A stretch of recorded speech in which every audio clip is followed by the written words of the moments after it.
The U.S. Supreme Court, they're set to hear arguments in a case that could determine the future of legal actions over energy companies' alleged contributions to climate change. The question, can one state dictate climate policy elsewhere? Welcome back to the States. Now, justices on the high courts, they said that they will hear Suncor versus Boulder County Commissioners October 5th. That's the first day of oral arguments in the upcoming term. What's the significance of this case? Well, let's talk with the Center Square reporter, Andrew Rice. Andrew, thanks for taking time with us. What's at the center of this case? Right, Greg. Well, really, the center of this case is, as you said, how or whether states are able to regulate commerce and specifically, in this case, energy companies across the country. Really, when we look at this case, we see how county commissioners in Boulder County, Colorado, sought to use state laws to regulate energy companies from conducting behavior that may contribute to climate change, such as emitting greenhouse gases. So really, the heart of this issue is whether or not states can regulate commerce and other activities, not just within their states, but across the board in other states, and even, Greg, even across the world. Now, Andrew, obviously the Supreme Court hears all kinds of different cases. Sometimes they may have stuff that's precedent setting from years ago that some of the justices who made that decision could still be on the panel. What do we know of this issue that has been previously discussed? Is it clear what kind of guidance the Supreme Court's previously given on this, or are we kind of in new uncharted waters, so to speak? Right. Well, Greg, the precedent is really murky here, to be quite honest, in the Supreme Court. Just a decision back in 2022, pork producers versus Ross, was a pretty significant decision that will contribute, and I think will be seen in large part in the oral arguments in this case. That case was challenging a California law where the state restricted certain farms that had what was perceived to be inhumane conditions for pigs. Certain farms that would take pork products, but that had inhumane conditions for pigs. It prohibited them from selling their products in California. This was meant to target farms in the state, but it was seen throughout the case that a lot of pork producers across the country in other states that shipped their product into California were disproportionately affected by this rule. So that's going to come into play in a really significant way here in how energy companies in other states that aren't Colorado are regulated in the wake of this decision.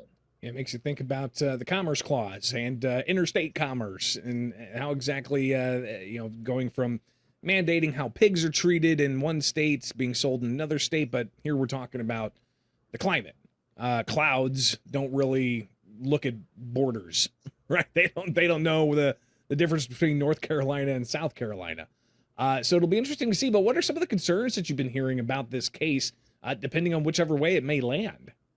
Right. Well, one of the big concerns that I've seen and heard from sources that I've spoken to is really that this is not the only case that there is of this caliber. Certainly, this Colorado case has come up to the Supreme Court, but there's a patchwork of states across the country who have attempted to use these same kind of laws to restrict energy companies from engaging in some of these activities that may contribute to climate change.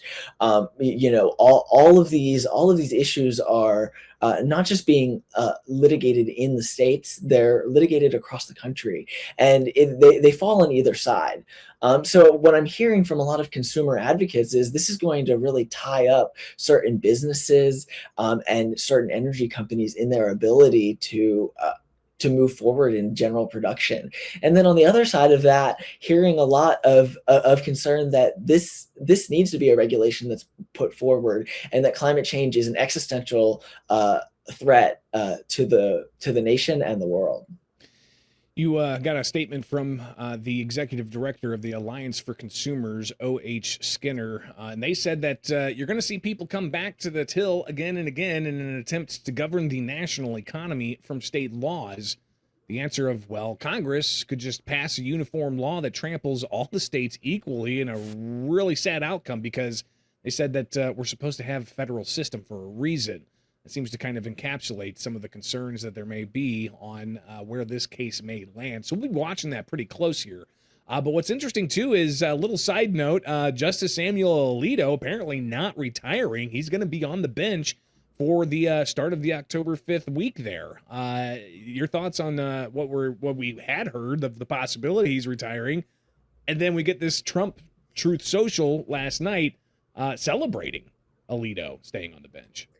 Right. Well, that was a little surprising, I would say, to me, to hear that from Trump. We've heard various conflicting reports that Alito would possibly be retiring from sources across the spectrum, and really, when you look at this, you have to see that these Supreme Court justice appointments are life terms. So Alito, who is typically a more conservative voice on the court and tends to side with the Trump administration in more cases than he doesn't, he's a really big advocate for President Trump, but he has been on the court for quite a while now, and so looking forward. The thought is that Alito would want to retire to allow President Trump to find a replacement for him that could continue this conservative reign on the Supreme Court. We'll be watching that closely. Looking forward to more conversations with you, Andrew, about all of the cases that are expected to be heard in this coming term. There's some big things going to be happening at the Supreme Courts, and greatly appreciate you being there to watch it all for us.